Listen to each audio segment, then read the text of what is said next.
Let's cover Medieval Conspiracy here. This is an Udo Greb game design release for the US. It's released through GMT. Now, my way of getting this, and part of why I'm doing this so early, is this has been available in Europe for a while, but GMT's release has just sort of started shipping. You might ask, well, why do you have one? Well, I didn't get a door prize at Consim World, but somebody else got this as a door prize and put it up for 20 bucks. And since I already had this pre-ordered, I canceled my pre-order and bought the door prize. So I feel kind of like, well, I sort of got some advantage out of the GMT generosity to Consim World. So I feel some sort of obligation. It's also a really new game that, maybe it'll make me a little bit more relevant somehow to cover it. Nah, because people still see how I am. Okay, first problem. So from my standpoint, when I was looking at this was an expensive game. It runs around 80 bucks. And I really kind of tortured myself over whether I wanted to pre-order it or not. My first impression was,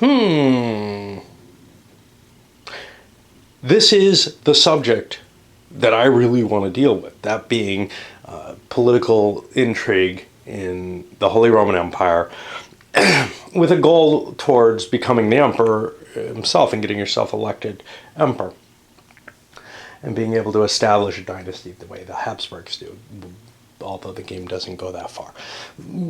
There was another game that I covered that was way too light for that, which was In the Shadow of the Emperor. And it was very disappointing to me because it was too light. However, and really didn't cover a lot at all. Unfortunately, this one also looks very Euro-ish. So I was always thinking, well, gee, I would definitely buy it for 20 bucks, but I don't know if I want to pay full price for something like this because it's gonna disappoint in terms of that overreaching goal. On the other hand, it's Udo Greb, who happened to design one of my favorite CDGs, Assyrian Wars. Not necessarily a great game or anything, but the detail that it goes into blows away the only competition in that era, as far as I'm concerned, for a CDG, which is, of course, God Kings by Compass, which was thoroughly disappointing for a number of reasons. But anyway. Now, Udo Greb comes with some definite issues, which is I've never seen him write a rule book that made sense, but I have to say, on the Euro level, he was able to do a somewhat better job of organizing things. For example, you'll notice I've got a print and play rule book. I'll show you why in a moment. For example, he opens up with the inventory and stuff, but then goes to this important game concepts. And I think this is actually a habit of his, but it works really well here, where he highlights sort of the aspects of the game in terms of the components or whatever that you really have to understand before jumping into the sequence of play and all that. And it actually works fairly well in terms of reading the rules. They've kind of faded from my mind, maybe because of that, but we'll see. The rule book, the actual rule book, and this is, they tell you, there's a little sticker on the box that says, hey, there's the rule book in here is done in a medieval style. And if you find that difficult to cope with, you can get the online rules, the living rules. Well, great. I'm fine, I can read. No, I can't. It doesn't look too bad when I zoom in, but it's fairly small type. My eyes are fine now. I found that I could read it, but it took me 3 or 4 times as long to decipher some of the characters. The medieval S's, the F's, and stuff like that. All are very difficult to read, and this was just useless. Now, you had to imagine that before making that decision of we're going to present this in a font that we know is difficult to read, that they would have given it to new players and said, can you read it printed in this font? And, well, apparently they waited until they actually had a printed copy on glossy paper, which of course is no good anyway because you can't write with pencil or anything on it, which means even if there is errata, you're going to have to print out the living rules if you want to play with the newest rules. You can't simply modify a few little things, and of course game companies don't bother with fucking errata anymore. All they do is say, well, here's the rules, deal with it, buddy. You can print them all out. We don't know why we provide you with a printed rule book, but it sure isn't for your convenience. I think it's just to, spend money or something. Anyway, enough on that. So what do you get with this? I mean, you get a lot of pieces here. You get this kind of garish map, which is difficult to read in and of itself. Udo Greb is not particularly good on the graphic design side, as we can see. And I remember there being some issues over with Assyrian Wars as well. You get all these wooden blocks, which have the pain in the ass of stickering. And, I'm not down on the game. I haven't played it yet, so we'll get to that in a bit. But you get all these wooden blocks where counters would have been just as, effective, although not as attractive, perhaps. And it's sort of a weird set, the choices on the block. So, for example, control markers, which you'd really think don't need wooden blocks, right? Those have them along with army pieces of the various kinds. Easy to confuse those. These are hit markers on your armies, but these are second hit and essentially third hit for knights. These are permanent items that exist within provinces, which I think, again, I think the decision should have been, okay, is it military units or is it things that are kind of about the province? So if it's about the province, you'd put the control markers, you'd put the buildings, etc., you'd make those into blocks. If you want to highlight the military units, you can pop those up into blocks. But popping them both up loses the advantage of using blocks, right? Other than, oh look, I get to play with little wooden blocks and put lots of stickers on, right? If you need if you need something to waste your time on. You get lots and lots of decks of cards. I've already dealt out the starting hands to people. Now, nobody's looked at these. These are their action cards. They're not allowed to see them yet. Everybody's been dealt a random 3 provinces. And beyond that, starting with the first player, they're going to get to pick a clerical province each, which are slightly more valuable. You have a bunch of markers here, and here's some place where I wouldn't mind blocks terribly much, or markers. It really doesn't matter.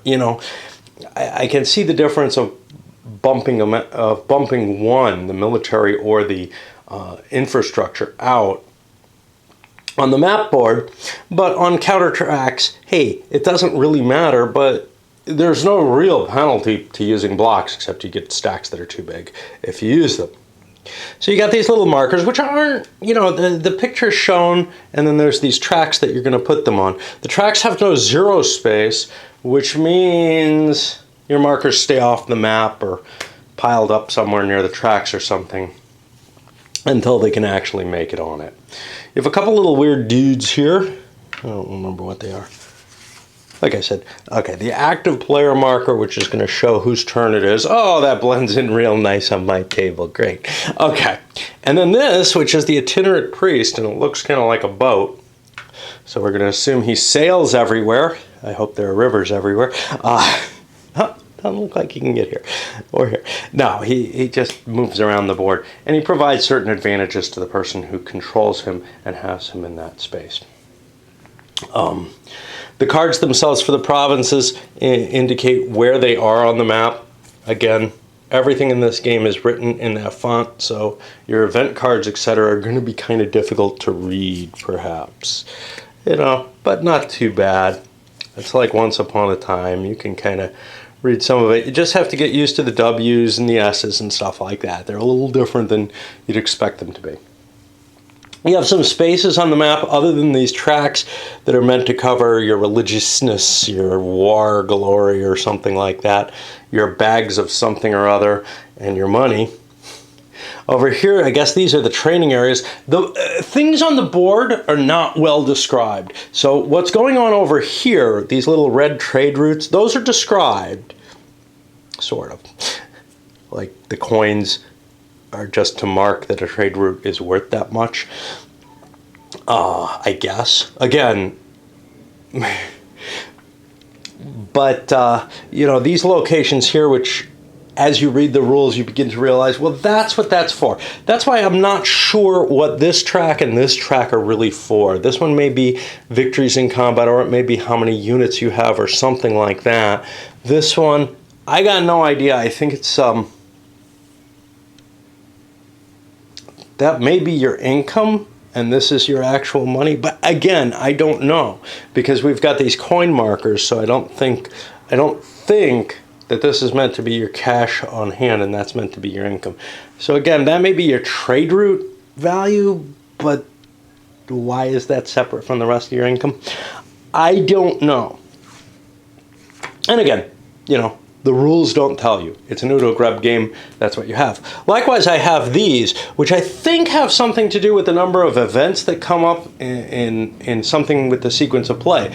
But again, not spelled out in one place in the rules that explains, hey, what are all these graphics on the board supposed to mean?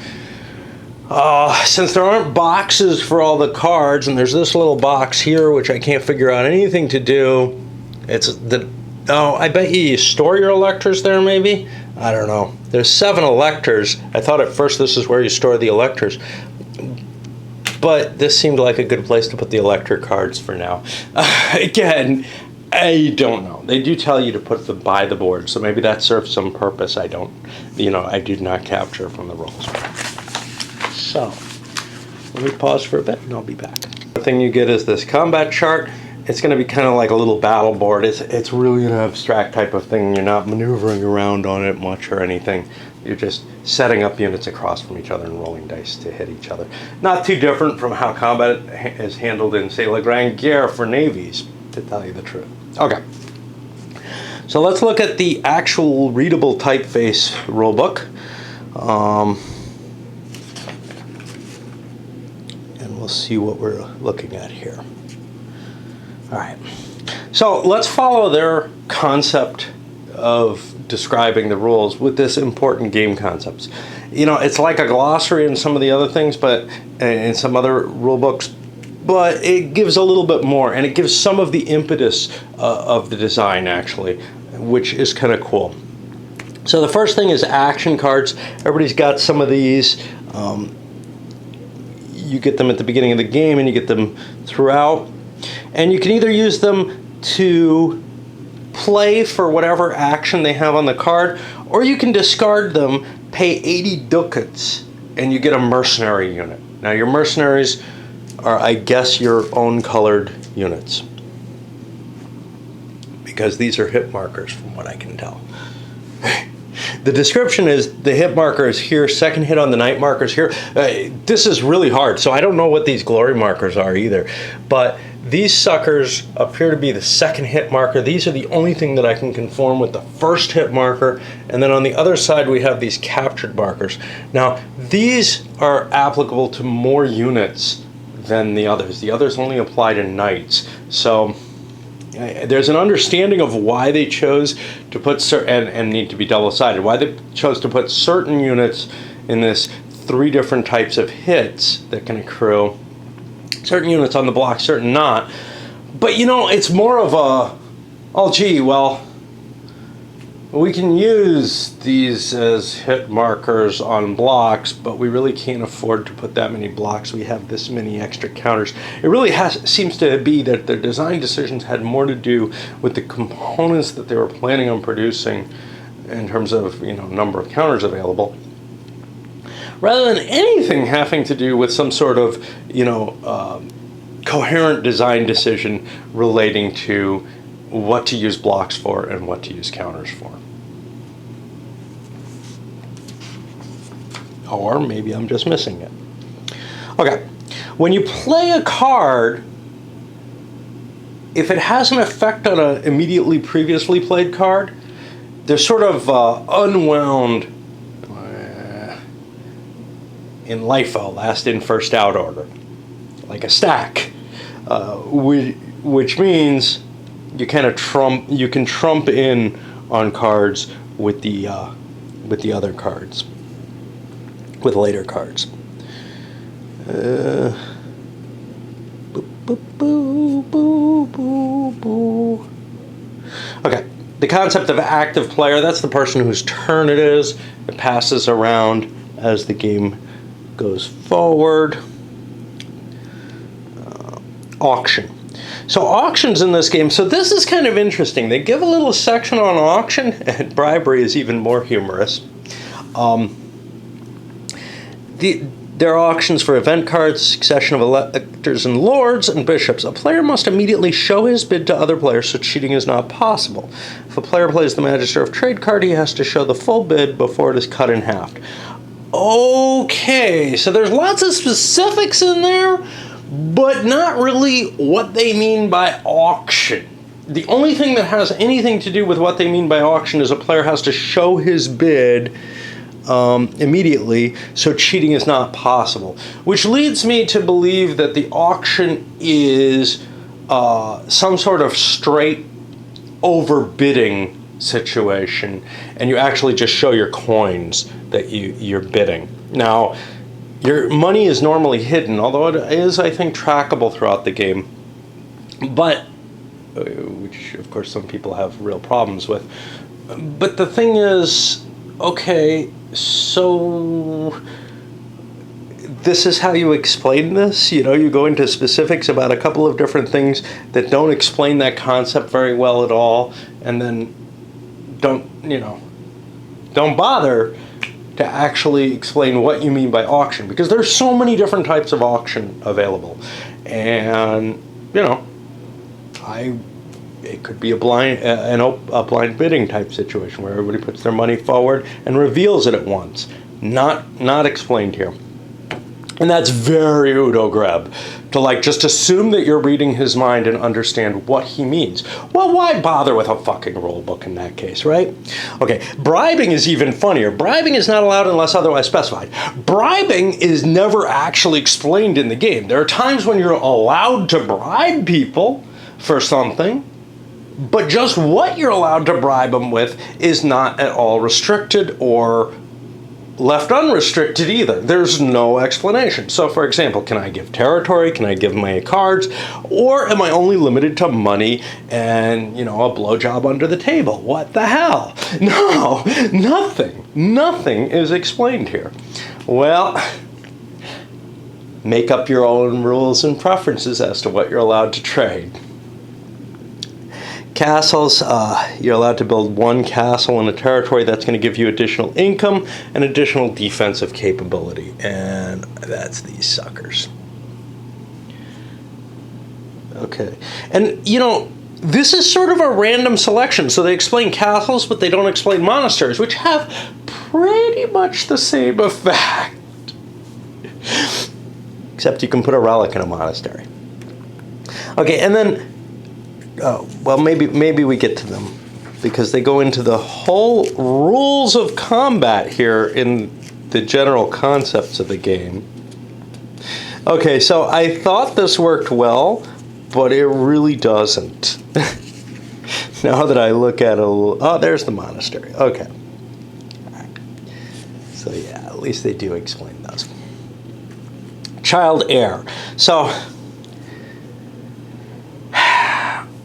you need to have kitties in here. Now, at first, I thought these counters are your kitty counters, but it turns out that these are your elector counters. And they're going to be used to track how many electors you have. And I guess you use them up here. And yeah, we have not a... The game has a big footprint, apparently, with all the cards and pieces there. And I assume you mark these, kind of like this. Hey there.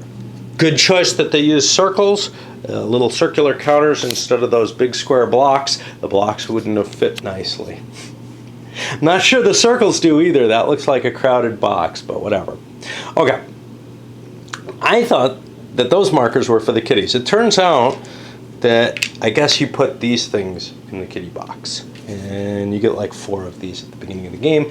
You can split them between the profane and the sacred professions. All right, combat itself. Hey, we're just looking over some general terms, and now in these general terms, let's take a page and a half of rules and just stick it in there. That's called discipline. Discipline. It's like, you know, Dunnigan-like efficiency of making sure. No. I mean, what makes you think this? Okay, anyway. What you have is these combat charts. The first thing that happens is an attacker who's adjacent to an area can declare that he's invading it. Now, you can't do this unless you have a state of war or something like it in play. You announce your target territory. If more than 2 people are involved in the war, they have to agree what their stance is going to be, whether they're going to be an attacker or a defender. And they can negotiate. The owner of the defending territory is the defense leader, and the person who's declared and started the attack is the attack leader. The attacker chooses the territories from which his troops will attack the target. Now, what's not explained is is the effect of where these other players can come from. I'm assuming they have to be next door, but we don't know. The defending player now has the opportunity to react. He can move any number of troops from his territories which are adjacent to the target, which I think includes supporting defenders. And likewise, the main attacking player can say, oh, I'm letting Joe attack out of Brandenburg here, you know. Okay. Then each player can strengthen their army by playing action cards, which can help their troops, but only the following are allowed. A mercenary, which you pay 50 ducats and you get a new army. You can discard any action card, pay 80 ducats and get a mercenary. Some improvements on Art of Forging and the Hostler. And Defector or Peasant Uprising can be played to remove enemy mercenaries or let them defect to your side. And then they go into a couple of specific cards that you might want to play in the midst of a battle, but you're not allowed to, like calling a crusade and such. And we don't know what those do, but that's okay. That's part of exploring a game, is to hide the cards from myself so that they're more fun. You select the cards secretly and reveal them simultaneously. So how you mark whether or not you're using a card as a mercenary or for its actual event, if it's one that can be used for either, not explained again. Figure that out yourself. Maybe, you know, you write on the card. Maybe you just keep it in your mind and make the decision when you flip it over. Whatever. And no additional card play will be allowed afterwards. Now, at this point, you have to order your troops on this little board, and all your knights go up first on the front line. I guess running from 1 to 6. And then when you run out of knights, and you can follow up on the second and third lines, when you run out of knights, you start putting your regular mercenaries into play. So there's the difference between knights and mercenaries. Mercenaries are foot soldiers. If one side has more troops than the other, the additional troops will support other friendly troops. Now, the row limit, both players must fill the front row as long as their enemy troops until a maximum of 6 units is reached. If one person has less than 6 front units, the opponent may place a maximum of 2 support units per enemy row. All troops must be supported by 1 troop before a second troop can be added. So what's not clear to me from this is whether the person with more troops has to fill their entire sheet out, left to right, or if they can shift units to face off against the opponent. I think it's the latter, but the rules seem to support the former more completely. So it's hard to tell. Within these restrictions, the owning player decides where to place support units. Allied players must agree on the placement of their troops. Otherwise, the defensive leader and attack leader occupy the first row of their side, and the next player in turn order, etc. Which is to say, I guess if no one says, hey, I volunteer to be in position 2, there's a default. I think that's what that means. Again, Udo Greb games, hey, make up your own rules as you go. But knights will always be placed before mercenaries can be placed. Okay. Then you pair up. Hey, I'm facing you, right? So we do a die roll here. And what do we get? So if you're attacking an area with a castle, there's a minus to the die roll. If the defender has a relic or the itinerant preacher, he gets a plus to the die roll. And then if knights are fighting directly versus mercenaries, I guess, not just somebody in the second line. If something's wounded, each supporting unit, and I think fights as being in the front line. And of course, you're not going to have more knights in the back or something like that. Mercenary fights versus knight. Anyway, you get these pluses or minuses to the die roll. And then let's see.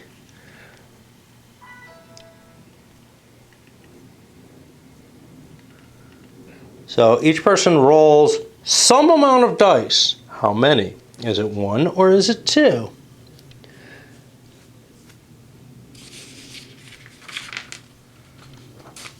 It's just die rolls. Combat is simultaneously. For each pair, roll 2 dice per side. Okay.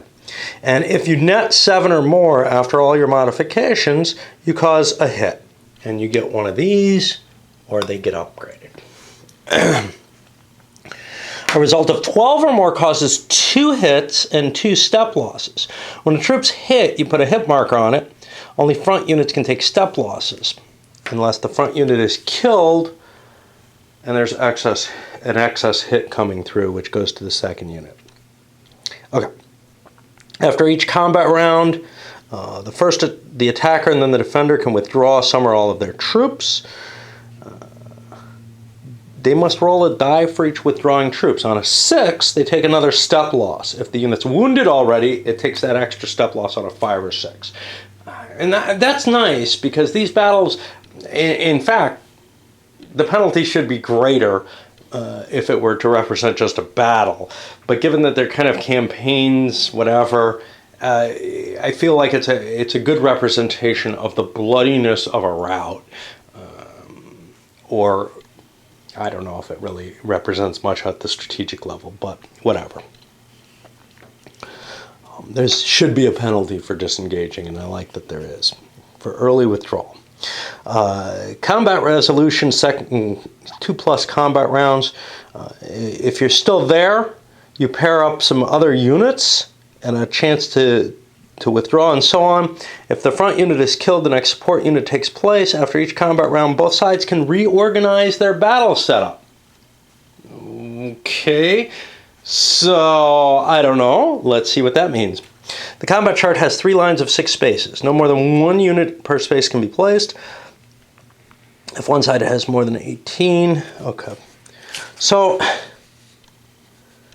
it's good to reorganize wounded units to the support spaces and non-wounded units to the front. Yeah, but am I restricted to having knights in the front line, or can I pull them back to reserve? All of this is left kind of unanswered, except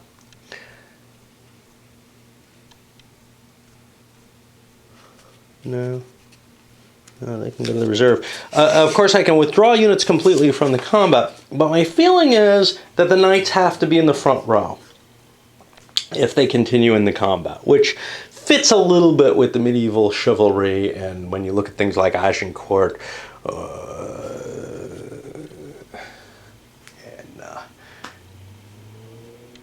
and some of those other victories, the knights tended to push their way to the front and cause problems that way. So, if you don't send them running, that's the other thing. The combat ends immediately if one side is eliminated or is withdrawn, the other side wins and takes ownership of the territory. In rare cases where both sides are eliminated, assume the battle never took place. The troops, however, are still lost. Yeah, okay. How about control does not change? Save yourself a couple of words there. If a knight is hit for a 3rd time, he's not killed. The enemy player captures him instead. Capturing knights will be placed on the map board, placed near the map board in prison. During the turn end phase, you can negotiate a ransom.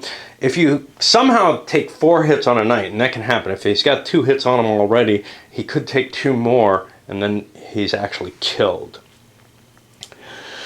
All right, we need to pause. Because battery's running out, and I have other stuff to do. But, you know, we haven't even made it through the sort of definition of terms because they decided to stick a whole rules section in there. Right, so my awesome recording system seems to show that I'm here. Death of a bishop. Well, it's not, again, very informative. You don't really need a concept to just say, during a fate phase, a bishop of a clerical fiefdom could die. Death of an elector is somewhat more impressive, though they give a little bit of information. Here you determine the elector by drawing the top card from the unassigned electors, i.e. it's not going to be a player's elector in general, and if you exhaust that deck you reshuffle it, so you go through a sequence of them. Now, the ones the players have come up already through some means. But once everyone's are player controlled, then what you're supposed to do is collect up those cards and shuffle them from the players. Now that actually works. At first I thought, well, wow, how do you remember who's got what? Well, you've got them marked up here as well. So that's not actually as problematic as I thought on the first reading. Death of the Emperor. Okay, so this has some interesting concepts. There's going to be some chaos.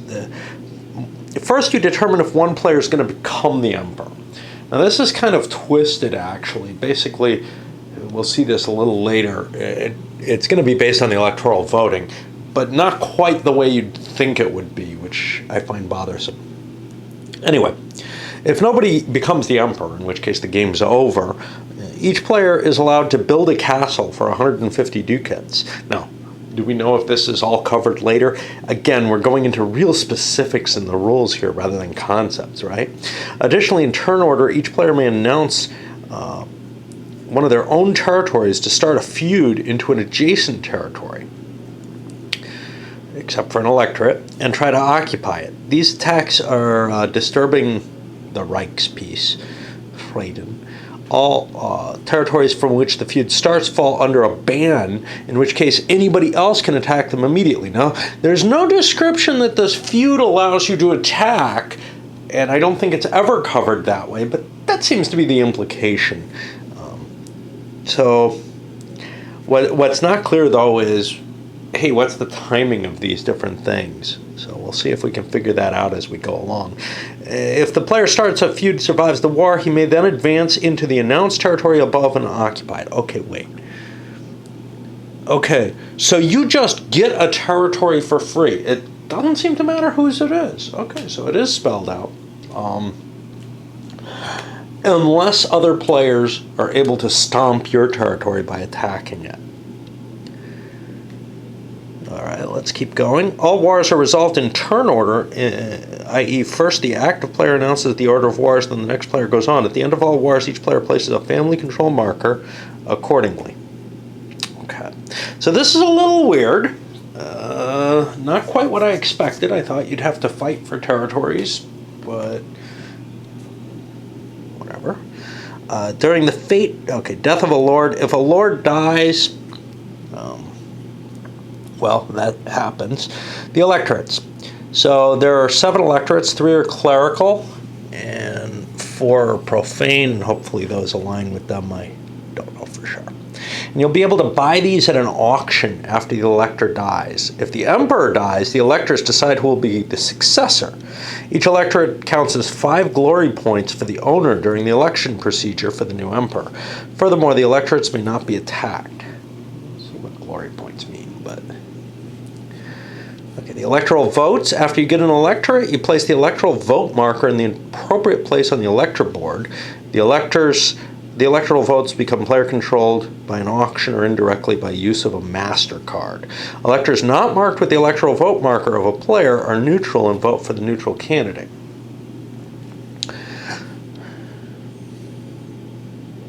Okay, auction of event cards is handled as we discussed as we will discuss later, which may be different from the general auction rules, we don't know. Or maybe we're past 7 already. I don't see a number anywhere near where we are. Okay, now we're well below it because that was 3 on that page. Family control markers. These are members of a family. They're also used to double as control markers for the territories. Okay, we figured that out. Glory points. Electorates are worth 5 glory points. Master cards have glory points depicted on the card. And here are the master cards. There's just 3 of them. They work kind of like Settlers of Catan bonus cards in terms of, hey, here they're just sitting here, they're worth some glory, and you have to achieve something to get them. And also, I think, are worth an income. The more points a card has, the more important it is during the election of the emperor. Also see some optional rules. Heir, see child heir. Did we have that? I don't know. If it is, it's just the dudes in training. Imperial immunity. If you have your territories reduced to a minimum of 3, you can't be attacked and you can't be subject to the Reichsstadt. Sacked? I don't know. Again, it would be nice if and cannot be subject to death die rolls. We have some information markers. They're used on different tracks. Record the appropriate information with them. Okay, well, these take a little bit of looking to get used to, but they're not too hard. So this one is going to go on this track, whatever it is. That's the war track. But again, we don't know what this track is and how it's different from this one. I thought this was the income track, but maybe it's just the money track. I'm not sure. We'll see as we go along what we get to. The itinerant preacher, he'll be auctioned during the event phase. If he's already in play. So I guess this just happens, or maybe it happens due to a card. We're not sure of that answer yet. We could look on the back of the rules and see if there's a card that starts with an I, if we can read these. I do not see one, but I can't be sure. But I see this Inquisitor. I don't see an itinerant priest or anything like that. So my assumption is he's auctioned off every turn. That's not spelled out. If he's already in play, the winner of the auction will be the new owner or keep him. In the unlikely event that both the preacher cards are in the same auction. Oh no, he seems to be from a card. Well, oh, there he is. He's not in alphabetical order, even though it looks like everything else is, but it seems like there's, different sets of alphabets there.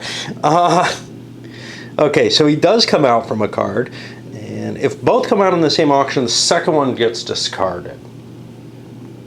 If the itinerant preacher, and we don't understand the event cards in the auction, but we've gone into combat and all that in quite a bit of detail. If the itinerant preacher is okay. If he's placed for the first time or changes hands, he's placed in any own territory. The itinerant preacher may move during the movement phase to any territory without any restriction. He counts as a relic for getting the Master of Faith. The player who controls him will get 10 ducats during the income phase. The defender of the fiefdom who controls the preacher will get +1 to his defenses in combat. And this is actually spelled out in here, I believe. There it is. +1 defending with the itinerant preacher. And that'll be for every die roll there. If the defender loses and withdraws, the itinerant preacher retreats with him. And he doesn't have a chance to... He doesn't get hit in the withdrawal. If the defender loses or is completely eliminated, the itinerant preacher is captured. Well, now wait. Oh, and is completely eliminated. Okay, well, that's a little weird.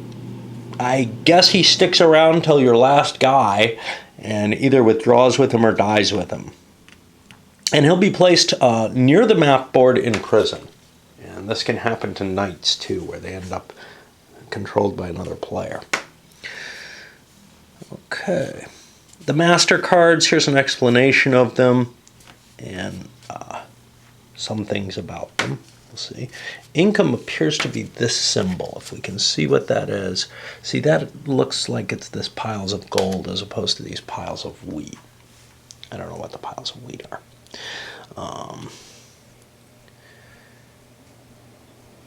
And you record the points of these cards in the appropriate tracks on the map with information markers. Okay, so the Master of Faith goes to the person who has the most relics, including the itinerant preacher, if he has at least 2. And you'll be using this track to record who has the most. The Master of War, using the military track, it's given to the player with the highest troop value if he has at least 8 points of troops, with knights counting as 2. Now you start the game with, I think, 5, so you're pretty close there. And you get the Master of War track for that. Okay.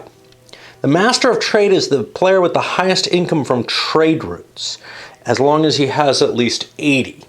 And that's what this track is used for. There must be someone who's...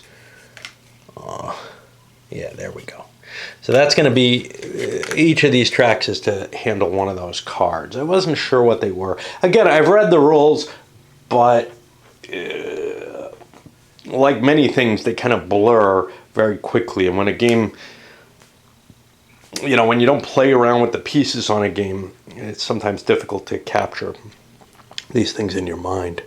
As soon as you get a master card, you place one of your electoral vote markers on the elector board.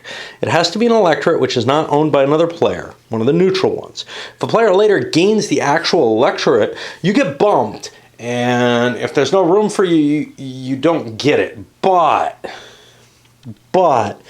the masters...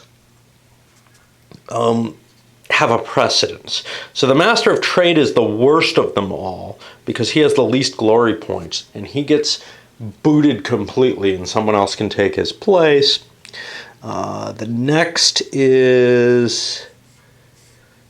whatever the next one is, the Master of War gets booted next, and then the Master of Faith will be the last one left. Now, once all the electorates are gone, you can't use these master cards to get you anything. The glory points still remain in case the elector dies and no player can afford to bid for the auction. The eligible player may then use the master card again to influence an elector. A player who loses a master card has to remove the marker immediately and he loses the vote. If there's a new owner, he can then place the electoral vote marker. Now, that's the question of, is there a new owner? I think if 2 people end up tying on one of these, you lose your card. Certainly if you get exceeded, you hand the card to the other person. Nope. And I'm immediately proved a liar. Again, I have to kind of make things up because I don't expect the rules to be complete, but they are here. If 2 or more players are leading and have the same value, whoever has the original card gets to keep it. Okay, the monastery always includes a church where a relic may be placed. The monastery gains an additional 10 ducats during the income phase. This can only be placed in the profane fiefdoms and are stationary. The monastery essentially makes the profane fiefdoms equal to the ecclesiastical fiefdoms. They can also have a relic. So, okay. So now we get to this Reichsfrieden, peace in the empire. During Reichsfrieden, it is possible to move between territories without impact. Furthermore, war is only possible if a right of succession exists or a ban of the empire is spelled on someone. During the Reichsfrieden, it is not possible to start a war without a reason. The Reichsfrieden may be broken during the interphase between the death of the old emperor and the election of the new emperor. Players who break the Reichsfrieden may be attacked by their neighbor. And breaking the Reichsfrieden, as we saw here, appears to be you can start a feud and you just occupy it. As long as you survive the war. Now, if that is an enemy player's territory, they almost certainly will try to fight you, but they may not have troops in it, you know? What do castles do for us? I think they just give you a defensive bonus. They reduce the die roll for the attacker. I'm not sure why there's a difference between reducing the attack. Oh, the attacker's less likely to get hits if there's a castle, but you still need troops to defend it. Okay, the Reichsstadt. This is a city of the Reich. Right. You can build one of these through event cards. They double the income of any trade routes that connect to that territory. And we'll see how trade routes work in a little bit. If you hold the highest number of relics, you get the Master of Faith. Relics will be auctioned off in the event phase and must be placed in clerical fiefs. They can be moved around to your own fiefdoms or clerical electorates or monasteries. The territory holding a relic gets an additional 10 ducats during the income phase, and the defending troops get +1. The important thing here is you need either a monastery or a clerical fiefdom to put them there. Okay, right of succession. If a lord dies, the family of the lord can automatically claim a right of succession by placing a family marker from Profane Education over here into the vacant area. Another way to claim the vacant area is the right of succession card. More details somewhere else. Any number of troops can be stacked in one place, but only one monastery, relic, castle, or a Reichsstadt in each. The territory is the fiefdom. Troops, they're mercenaries and knights. The first hit on each is marked with a hit marker, which is these white things. And here we have one of the problems of these damn stickers. Look at that, peeling right off. I don't know how to make that not peel. I may have to put a little bit of glue there. Right now I'm just using some spit. But, you know, sometimes you have trouble stickering something and you end up aligning it and it's not quite right, and you pull it off and you realign it, and then, you know, it's no longer a sticky substance on the back. But these seem to be really terrible. I'm having a lot of more trouble with these than I expected to have. Hopefully just a little spit will help, but if not, I'll have to go to more extreme measures. Otherwise, you know, you're going to have a bunch of counters that are like as if the entire front of the counters are just falling off all over the place. Yep. Block games are print and play, in my opinion. Then again, with these rules, it's completely so. Okay. Well, at least I didn't have to waste a lot of coloring making the map, right? Okay. So what are we on? Okay. So for hits, mercenaries will die on their second hit, but knights can take 2 hits, and they get these non-block counters put on top of the knight, which is fine because you really don't want like a block with blocks as your informational markers on top of it. That's really just goofy, but whatever. Total misuse of the blocks as far as I'm concerned. Anyway, you put one of these down on it for the second hit. If it takes a third hit for a knight, it's captured. A fourth hit will kill it. And we've already discussed that. The turn order, the first player is the active player. The player on his left side is the second player. And of course, when I'm playing solo, I'll do counterclockwise instead, so that's reversed. I don't know. So here's how you get to a war. If a lord of a fiefdom dies, the winning player of the auction gets possession. But anyone else who took part in the auction, they had to have some sort of right of succession to do this, may immediately attack after placement of troops. A Reichsstadt card is played. What's Reichsstadt or Reichssacht or something like that? No, that's not the city. It must be a war card or something, but we don't know. We haven't seen one of those. Maybe we can decipher the writing on it. If the emperor dies and the Reichsfrieden is broken, players can start a feud. Now, that sounds like it starts a war, but we already know that everybody can attack immediately the person who started the feud. So I don't think it adds any additional confusion to that situation. I think we kind of understand that, basically. If a lord dies, the attacker must have bid at least one time in the auction of the territory. At least one time. Ah, yes. You're just throwing your money in and saying, yeah, I have this bid covered. The attacker needs a family control marker in profane education if they're taking a profane fiefdom, or one in clerical education if they're trying to take a clerical fiefdom. The attacker must have troops in at least one adjacent territory, and the attack must be announced immediately after the occupation of the territory by your opponent, or after a lord has been set under ban. Okay. And then you do combat. You can't be attacked if you have 3 territories. We've already touched that. Setting up the game. Well, I don't know if I fully explained this, but everybody gets dealt 3 of these, and then they're going to get to pick one ecclesiastical province each. And they get some... well, 3 and 6 players. Basically, the number of players determines how many territories you're going to have.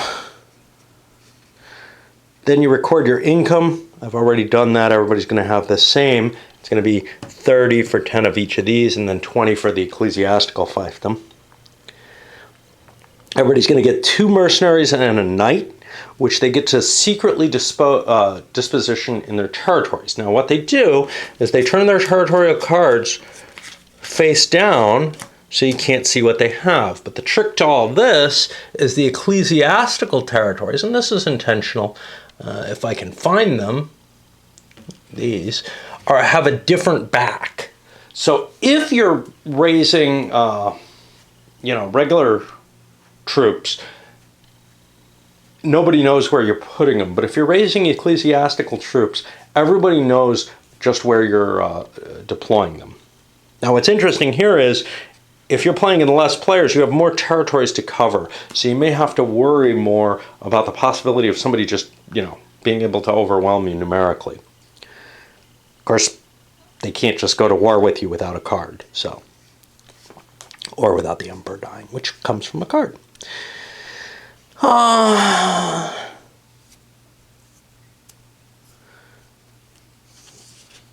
You put your family control markers. Now, what's not clear here is whether or not these are noted beforehand, but I just don't know.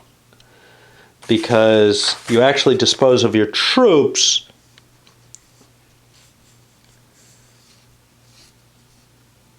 you put your family control markers on the areas. Oh, no. No, you distribute 4 of them between the profane and clerical. So actually these are down at that point. You get 100 ducats and 2 action cards. I've already dealt out those things. And then you prepare the event deck.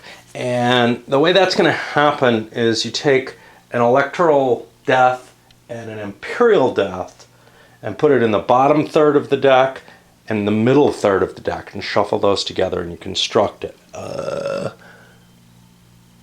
This is actions, these are events. Sort of like the way that the Coin series prepares decks, and other games have done this too, to try to get some kind of distribution of the cards. Now,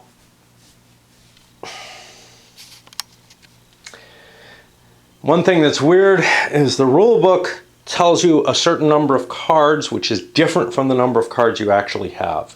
And I'm just going with the cards I have, which divide up numerically in a similar fashion, but not exactly what's spelled out in the book. The book doesn't give me any instructions of what to do with excess cards, so I'm assuming they either couldn't count or, more likely, more cards were added. But maybe there's, a printing error and there's extra cards in the game or something. I have no idea. Okay. So now we're at the actual rules of the game. Those were just the opening concepts. Yeah, like the entire combat system, right? All right. Let's take a break here. Okay, so we made it through the majority of the rule book before getting to the sequence of play. First thing you do is an income phase, and you just total up a series of things. Fiefdoms are 10, clerical fiefdoms 20, etc. the electorates themselves are worth 50, and you get that cash. Now remember, that's going to be important when you're bidding, so that's pretty cool. No matter what, you'll always get a minimum of 60 ducats unless you get robbed. Okay. A trade route is defined as these little red lines between two cities, between the capitals of two adjacent territories or connecting foreign country. If you own adjacent territories connected by a route, you get an income bonus. What that means is you have to own both the territories, which didn't seem terribly sensible to me that trade would only happen within a player's territory. On the other hand, if you're adjacent to a foreign country, you just have to own one territory, and you get this trade route bonus. I think it's a 10 ducat bonus. Yeah, and it's an additional bonus. Is it doubled? Two adjacent territories controlled by two adjacent capitals connected by a trade route is 10. If you have a city, a Reichsstadt, in one of the two territories, you're doubled to 20. If you have it in two territories, you're doubled again to 40. Wealth, your wealth is secret, although it's fully trackable. The events card phase. We've already discussed preparing the events deck. Well, you know, that's spelled out here in the sequence of play order instead of somewhere else. Again, I have a lot of questions about the decisions that were made in terms of presenting the rules. You can kind of puzzle it all out, but wow. During the events card phase, you draw a number of decks equal according to the number of players. Well, where is that written? I think that would be... I don't know. You'd think they would say right there.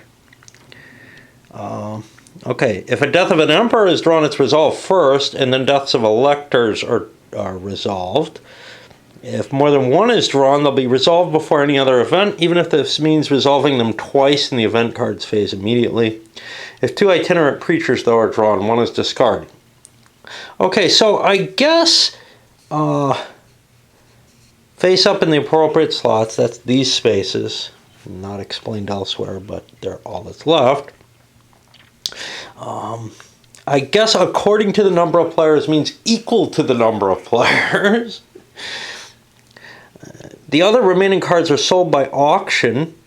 The winner of the auction decides which territory the event takes place in. The event's resolved immediately, I guess, after the auction. I guess they're done in numerical order. Again, you know. And this may be the American style of rules, which spells things out, versus the European style of rules, which tends not to. Then all event cards, okay. Next, all event cards are shuffled into a new deck and a new draw. Okay, no. That's if you run out, you reshuffle. Okay, so if you redraw, so if you run out of cards, the Emperor dies immediately, and you resolve the death of the Emperor. And if the game's going to continue, you reshuffle the event deck at that point, and a new draw will be resolved. So I think you don't play out those additional cards that are getting drawn. They don't get auctioned off.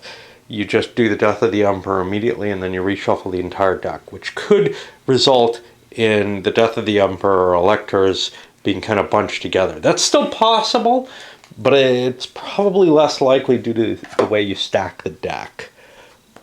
I'm not sure, because you've got more deck here, so I could probably do the probabilities, but I don't want to. All right. When you auction off the cards, the active player starts the bidding on the first card with 10 ducats at minimum. And in turn order, people can raise the bid in steps of at least 10 ducats. The auction is actually explained here as opposed to in the conceptual discussion of an auction. It's very strange what the choices are, because this kind of thing seems to me to be general to an auction as opposed to specifics for the event auction. And some of the stuff in the general concept seemed very specific for where it was. If you pass at an opportunity, you may not bid again until the new auction starts. And then once the auction is resolved, then you resolve the event card. Then the next player starts the second event, and so on until all the cards are auctioned. There's no rule what happens if nobody wants to bid on an event card. So my guess is that they'll all be worth $10, otherwise you will be stuck there without any idea of how to continue the game. I guess you could just discard it if nobody bids on it. That would be a fair thing. Then you're going to go to a fate phase where each player rolls one die. On a 1, 2, or 3, you get to kill a lord or bishop of your choice. Or you can choose an elector, in which case a random elector dies. On a 4 or 5, I guess you get a kid. And on a 6, you get 2 kids. And those kids are just going to be family control markers, which you can put into one of the education things, and then they're immediately usable. When an elector dies, either by event or if somebody chooses one, you randomize the elector that dies, and that electorate goes into auction. Players bid for the elector just like as for event cards. They must have a family control marker available in the correct education stream already in the box, and there's a minimum bid, which depending on the number of players can be fairly high or not. At the beginning of the game, everybody's got 100 ducats, so if an elector dies, nobody's going to be able to bid for it, and it will just remain neutral.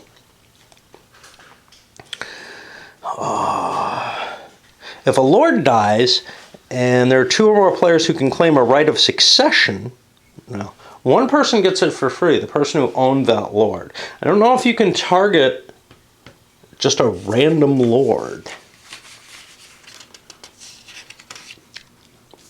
because one lord or bishop of your choice. I think you probably can, like one that's not controlled by a player, but I'm not sure. If there's only one player who has that right of succession, he can move into there for free from the appropriate family control marker. Additionally, each player placing a right of succession, though, may take place in an auction. If the territory is neutral, there will be no family automatically claiming their rights. So yeah, you can apparently kill one of those. Now, right of succession can only be claimed if you play a card. If the player possesses and plays that card, they can take place in the auction. If nobody claims the right, everybody is allowed to join into the auction. Before the auction starts, one player may bribe the others to get the territory by agreement. This can only be done if all eligible players who have a family control marker in the profane education allow themselves to be bribed. The eligible players, in turn order, are allowed to start bidding for the fiefdom. This is the same as for an event card. The winner gets the family control marker from profane education to the territory. Again, what you can use in a bribe is not discussed. I'm assuming just money, because nowhere does it say you can transfer money, but then again, nowhere does it say you can transfer cards either, which is why it's all very weird. I really don't know what the intention is here, whether or not, it's intended to be kind of a very free-form game where you can hand off territory. That feels inappropriate for, family territories, but then again, this bidding system feels kind of inappropriate too, so who knows what the intention was. All castles, monasteries, Reichsstadt, and relics belonging to the territory will stay there. All enemy troops and the itinerant preacher all have to retreat to their own territory. In all cases, the new owner may move up to 2 mercenaries in one night. And I think this is one of the things that's restricted. You can't kill someone who's down to 3 territories. Remember, you start the game at 4, so something could be killed. Afterwards, all other players with troops in adjacent territories may intervene using the war procedure if they made at least one bid on the auction for the territory earlier.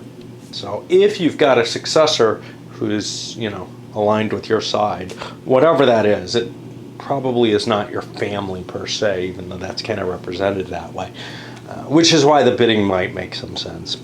But then again, it might make trading make some sense too. If a bishop dies, it's auctioned off in the same sort of way, but bishops, because they're celibate, have no legal heirs who can claim their legacy. The right of succession card cannot be played. All you can do, in turn order, all players with a family control marker in clerical education are allowed to just bid for it. So you've got like two different pathways to go forward. Clerical bids, you're going to probably be facing more people when they come up, but your money is more important because there's no one who's going to be shut out of it because they don't have a card. And again, it transfers in the same sort of way. I do not see a right. Let's see. Yep, there's a right to intervene still if you made a bid in the auction. That seems a little weird. I'm not saying there were never cases where succession to a bishopric was contested militarily, but it is a much, much rarer occurrence in my view. And since everybody's available for it, it seems to me that it's much more likely actually in this game than, but we'll see when we play. Okay, the movement phase, you can move your itinerant preacher and as many troops as you like an unlimited distance between the territories due to the Reichsfrieden. Remember, there's no war going on in general. It just kind of happens, it breaks out at little points, I guess.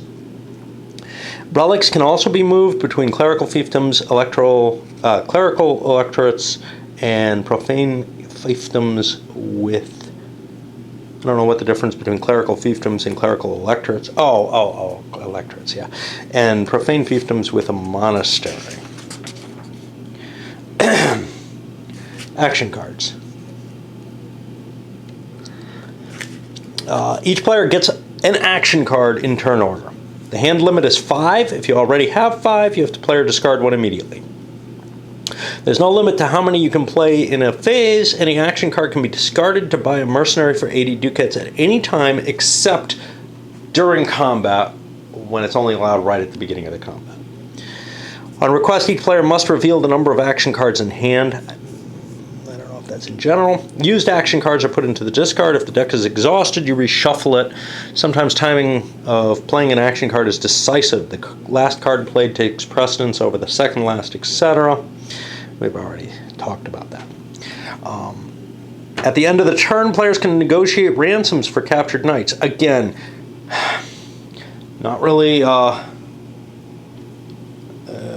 ransoms like bribes, not really discussed here. I assume it's just money, but again, maybe other things should be able to be handed off.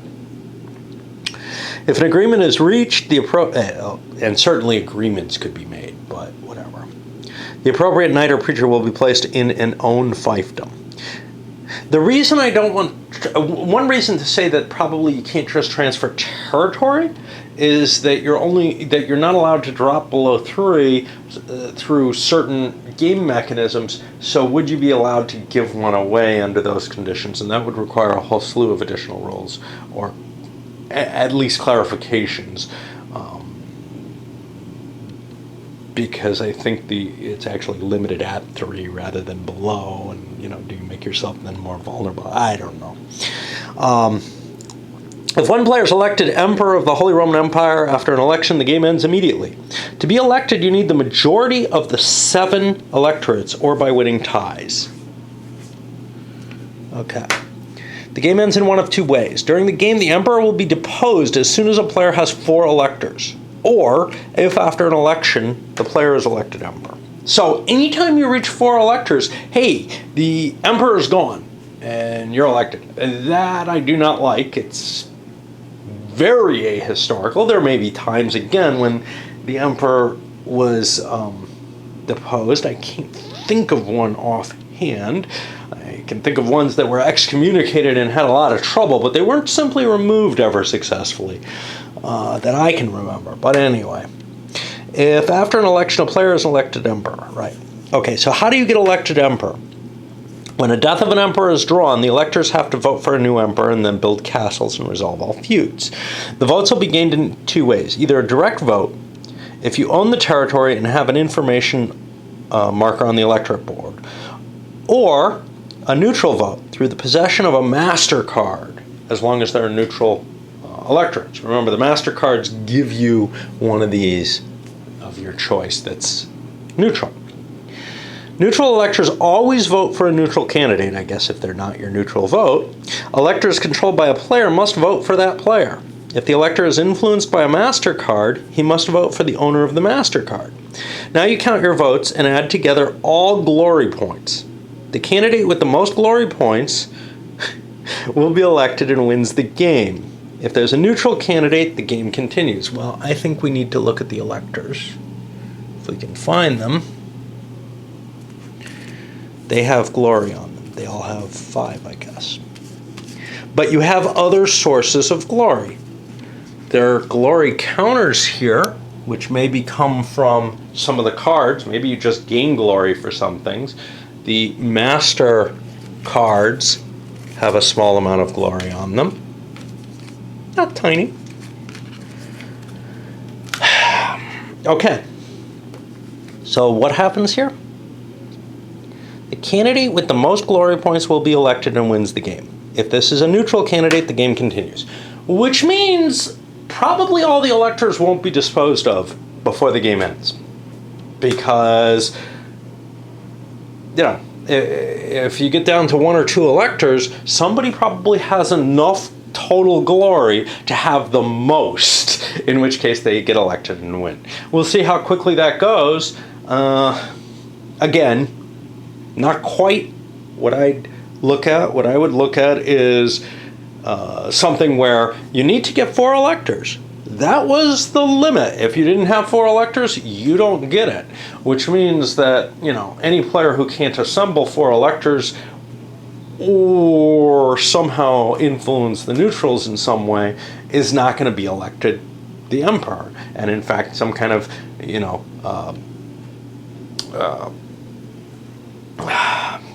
compromise candidate would be selected, who's probably not, you know, who's not going to be controlled by a player because the players are all jockeying against each other, right? Well, that's not how it works. The neutrals are going to be worth 5 points per elector, and that's the only influence that they're going to have, the only glory that they're going to have. But whatever, you know, it could be that the neutral, you know, the neutral electors are being represented by those glory points, etc. And maybe some electors controlled by players aren't all that controlled, you know, whatever. It just gives a kind of a weird impression. And I never like when a game gives something that seems false to the actual mechanism in play. The actual mechanism is very simple. You needed 4 electors to vote for you. And if you don't have that, they sit together until 4 of them agree on someone.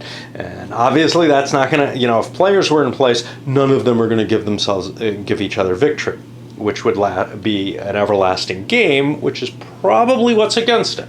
Now, of course, I would favor the everlasting game that gives a better historical impression. But we'll give this a try as written, and maybe we'll come up with some thoughts of how to use these components and some of the game systems techniques in order to modify the game into something that I think more accurately reflects the history. The problem, of course, is those mechanisms don't seem to be rich enough to give what I'd want from it. And it's funny because if you look at the other Udo Grub game that I've looked at, Assyrian Wars, it very much just, you know, disposes with these kind of Euro-type concepts of, well, you know, the game could go on forever. It's got an attitude of, so what? Very earlier era game idea, but, you know, this may be an attempt to try to produce something that's a little bit tighter and a little bit more acceptable to the Euro crowd. All right, let's send it up.